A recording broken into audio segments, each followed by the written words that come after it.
السلام علیکم ورحمۃ اللہ۔ اقوال و افعال رسول صلی اللہ علیہ وسلم اور دین اسلام کا نچوڑ دیکھنا ہو تو سنن ابو داؤد کے مؤلف امام ابو داؤد کے اس قول پر غور فرمائیں کہ جنہوں نے 5 لاکھ ذخیرہ احادیث پر غور و خوض کرنے کے بعد 4 احادیث منتخب کی جنہیں دین کی اساس اور کسی مسلمان کی فلاح و نجات کے لیے کافی قرار دیا۔ مدار دین جن 4 احادیث کو قرار دیا گیا ان میں سے دوسری حدیث رسول صلی اللہ علیہ وسلم آج عنوان گفتگو ہے۔ لغو اور بے مقصد کاموں کا ترک کرنا حسن اسلام ہے۔ سیدنا ابو ہریرہ رضی اللہ عنہ سے مروی ہے کہ رسول اللہ صلی اللہ علیہ وسلم نے فرمایا، من حسن اسلام المرء ترکہ ما لا یعنی ہے۔ کسی شخص کے اسلام کا حسن یہ ہے کہ وہ لا یعنی بے مقصد لغو اور بے فائدہ کاموں کو چھوڑ دے۔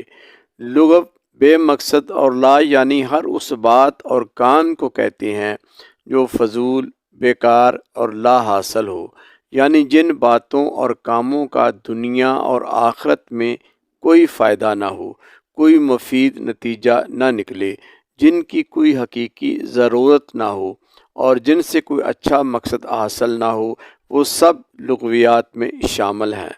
لغویات سے بچنا مومن کی صفات میں سے ہے۔ قرآن مجید میں اللہ رب العزت نے مومنین کی صفات بیان کرتے ہوئے سورۃ المومنین میں ارشاد فرمایا، والذین ھم عن اللغو معرضون، اور مومنین تو وہی ہیں جو لغو یعنی بیہودہ باتوں سے منہ موڑے رہتے ہیں۔ ناظرین، مذکورہ آیت قرآنیہ اور حدیث رسول صلی اللہ علیہ وسلم میں اہل ایمان کی ایک بڑی علامت بیان ہوئی ہے کہ مومنین وہ لوگ ہیں جو لغو اور بے فائدہ کاموں سے مکمل اجتناب کرتے ہیں، یعنی بیہودہ اور فضول باتیں نہ خود کرتے ہیں اور نہ وہاں جاتے اور ٹھہرتے ہیں جہاں لغو کام ہو رہے ہوتے ہیں، بلکہ فرمایا جہاں بیہودہ باتیں یا لغو کام ہو رہے ہوں وہاں سے معرضون، اعراض کرتے ہیں، یعنی دور رہتے ہیں اور ان سے بچنے کی ہر ممکن کوشش کرتے ہیں۔ گویا کامل مومن وہ شخص ہے جسے ہر وقت اپنی ذمہ داری کا احساس رہتا ہے۔ وہ سمجھتا ہے کہ دنیا دراصل ایک امتحان گاہ ہے۔ یہ احساس اس کو بالکل اس طالب علم کی طرح سنجیدہ اور مشغول اور منہمک بنا دیتا ہے جو امتحان کے کمرے میں بیٹھا اپنا پرچہ حل کر رہا ہو اور اس دوران ایک سیکنڈ فضول ضائع کرنے کے لیے آمادہ نہیں ہوتا۔ ٹھیک اسی طرح مومن بھی دنیا کی اس زندگی کو انہی کاموں میں صرف کرتا ہے جو انجام کار کے لحاظ سے مفید ہوں۔ ایک موقع پر رسول اللہ صلی اللہ علیہ وسلم نے فرمایا کہ جس نے لغو سے اپنے آپ کو بچا لیا اس نے اپنا دین مکمل کر لیا۔ لغویات کی ایک بڑی قسم بے مقصد باتوں میں وقت گزاری ہے جس میں زیادہ تر جھوٹ اور غیبت ہی ہوتی ہے۔ غیبت جہاں معاشرے میں بہت سی لڑائیوں اور نفرت اور بغض کے فتنوں کی وجہ بنتی ہے، وہاں غیبت ایسا گناہ کبیرہ ہے جس کے بارے اللہ رب العزت نے ارشاد فرمایا، وَلَا تَجَسَّسُوا وَلَا يَغْتَبْ بَعْضُكُمْ بَعْضًا أَيُحِبُّ أَحَدُكُمْ أَن يَأْكُلَ لَحْمَ أَخِيهِ مَيْتًا فَكَرِهْتُمُوهُ۔ اے ایمان والو، اور عیب نہ ڈھونڈو اور ایک دوسرے کی غیبت نہ کرو۔ کیا تم میں کوئی پسند کرے گا کہ اپنے مردہ بھائی کا گوشت کھائے تو یہ تمہیں گوارا نہ ہوگا۔ گویا غیبت اور عیب جوئی مردہ بھائی کا گوشت کھانے سے بھی بدترین گناہ ہے، اور نبی کریم رؤوف رحیم صلی اللہ علیہ وسلم نے فرمایا، الغیبۃ اشد من الزنا، غیبت زنا سے بھی زیادہ سخت گناہ ہے۔ گویا غیبت مردہ بھائی کا گوشت کھانے اور زنا سے بھی بڑا گناہ ہے، جس گناہ کے سرزد ہونے کے امکانات بے مقصد وقت گزاری ہونے والی گفتگو میں بڑھ جاتے ہیں۔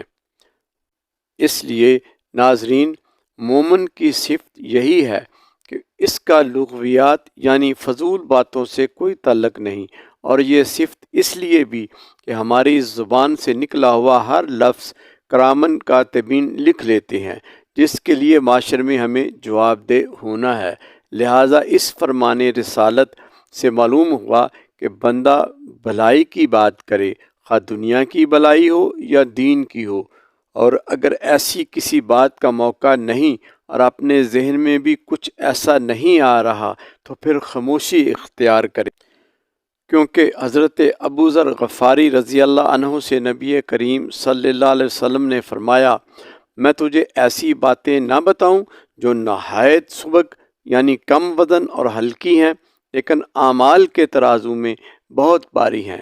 ابو ذر نے عرض کی، جی ہاں حضور، ضرور فرمائیں۔ آپ صلی اللہ علیہ وسلم نے ارشاد فرمایا، طول السمت وحسن الخلق فوالذی نفسی بیدہ ما عمل الخلائق بمثلہما، طویل خاموشی اور خوش خلقی، قسم ہے اس ذات کی جس کے قبضہ قدرت میں میری جان ہے، ان دو خصلتوں سے بہتر مخلوق کے لیے کوئی کام نہیں۔ لہٰذا خوش خلقی سے با مقصد بات میں ہی نجات ہے، اور بے مقصد گفتگو اور فضول لغویات سے خاموشی بدرجہ بہتر ہے۔ لہٰذا حاصل کلام یہ ہوا کہ لغو اور لا یعنی بات کرنے سے خاموشی بہتر ہے۔ فرمان رسالت آپ صلی اللہ علیہ وسلم ہے، من کان یؤمن باللہ والیوم الآخر فلیقل خیرا او لیصمت، جو اللہ اور قیامت کے دن پر ایمان رکھتا ہے اسے چاہیے کہ اچھی بات منہ سے نکالے یا خاموش رہے۔ اور یہ بھی حقیقت ہے کہ وقت کے بے مقصد گزر جانے پر اور منہ سے فضول اور لغو بات نکل جانے کے بعد مقدر میں صرف پچھتاوا ہی رہ جاتا ہے۔ لہٰذا عقل مندی کا تقاضا یہ ہے کہ کوئی بھی بات کرنے سے پہلے اور کسی بھی کام کے آغاز ہی میں انجام پر نظر رکھے، تاکہ حسرت و پچھتاوے کی نوبت ہی نہ آئے۔ شاعر کہتا ہے کہ ہے وہ عاقل جو کہ آغاز میں سوچے انجام، ورنہ ناداں بھی سمجھ جاتا ہے کھوتے کھوتے۔ اس لیے زندگی میں میسر وقت کو ہمیشہ بامقصد سرگرمیوں میں استعمال کرنا چاہیے، کیونکہ نہ صرف دین بلکہ زندگی کا حسن بھی اسی میں مضمر ہے، اور دین اسلام کا حسن تو بے مقصد لغو بیہودہ لا یعنی کاموں اور باتوں کو چھوڑ دینے میں پنہاں ہے۔